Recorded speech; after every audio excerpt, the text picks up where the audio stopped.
ප්‍රඥාවෙන් අග්‍රේශ්වර ධර්මසේනාධිපති මහරහතන් වහන්සේ. උන්වහන්සේට කල්පයක් තිස්සේ වැටෙන වැස්සේ වැහි බිඳු ගණන් කරන්න පුළුවන්. මහ පොළොවේ වැලි කැට ගාන කියන්න පුළුවන්. එච්චර නුවණක් තියෙන අපේ සාරිපුත්ත මහරහතන් වහන්සේ නැගිට්ටා. සිවුර ඒකාංශ කරගෙන දෝත සිරසේ තියාගෙන මගේ ලෝතුරා බුදුරජාණන් වහන්සේට වැඳලා කියනවා ස්වාමීනි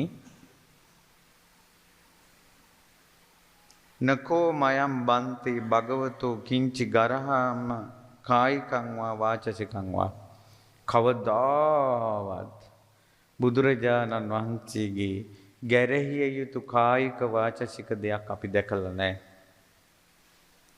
භගවාහි බන්තේ අනුප්පන්නස්ස මග්ගස්ස උප්පාදේතා නෝපන් නිවන් මාර්ගයේ බුදුරජාණන් වහන්සේ උපදවන්නේ අසංජාතස්ස මග්ගස්ස සංජනේතා නොදැනගෙන හිටපු නිවන් මාර්ගයේ බුදුරජාණන් වහන්සේ තමයි අපිට පෙන්වලා දුන්නේ. අනක්ඛාතස්ස මග්ගස්ස අක්ඛාතා නොකියූ නිවන් මාර්ගය අපිට කියලා දුන්නේ බුදුරජාණන් වහන්සේ.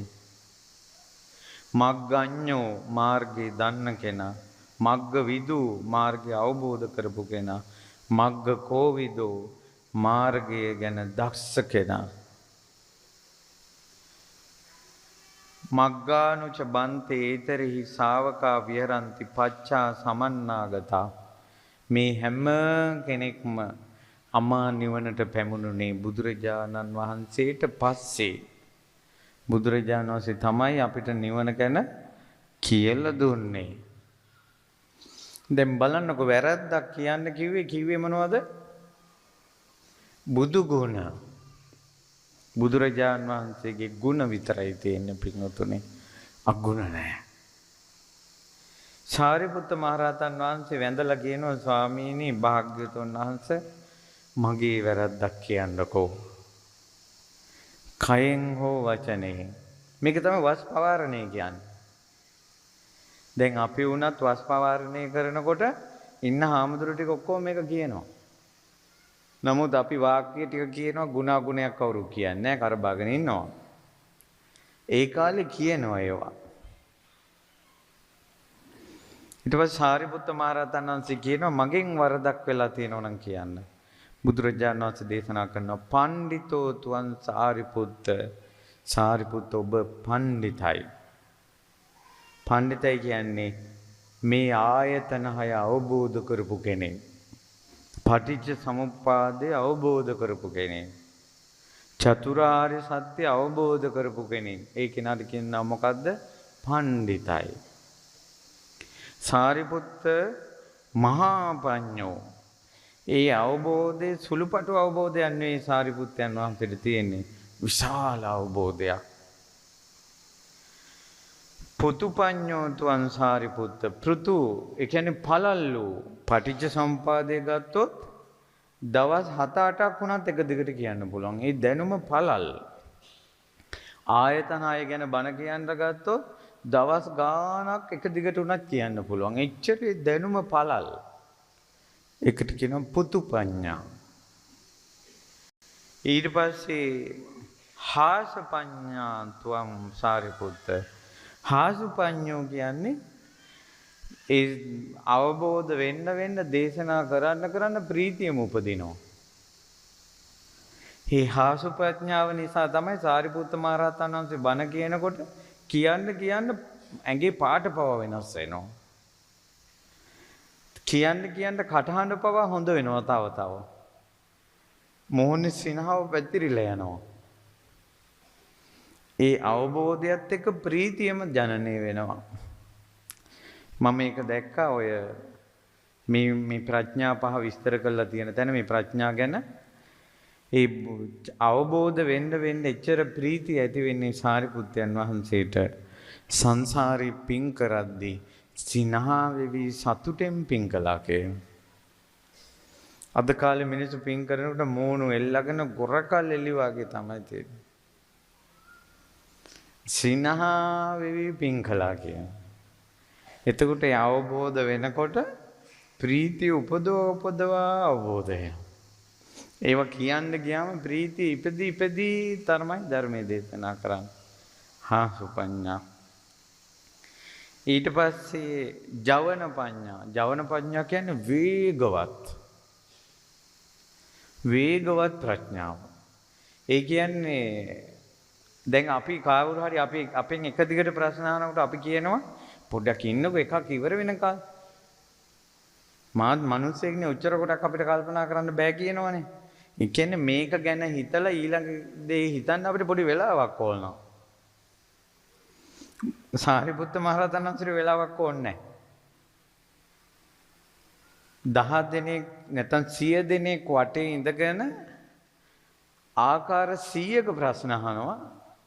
ඒ 100ටම උත්තර දෙන්න පුළුවන්. එකකට එකක් හාත්පසින් වෙනස් දේවල් අහනවා. අපිට බෑ ඒක. අපිට බෑ. අපේ ඔළුව හිර වෙනවා ප්‍රශ්න වැඩි වෙනකොට. ඉක්මන් උත්තර එන්නේ අපිට. වේගෙන් උත්තර එන්නේ අපිට. සමහර වෙලාවට කාට හරි බැනලා දවස් දෙකක් ගියාට පස්සේ හිතෙනවා බයිනකොට මේකක් කියන්න තිබ්බා කියලා. අර බයින වෙලාව ඒක ආවේ නැහැ. ඔව්ද නැද්ද? පස්සේ තමයි කියන්නේ ගොඩක් අය ටියුබ් ලයිට් කියනකොටත් ටියුබ් ලයිට් අහනකොටත් ටියුබ් ලයිට්. සමහර අයට විහිළුවක් කළත් ටිකකින් තමයි hinaව යන්නේ. කියන්නේ තේරිලා තියෙන්නේ පස්සේ.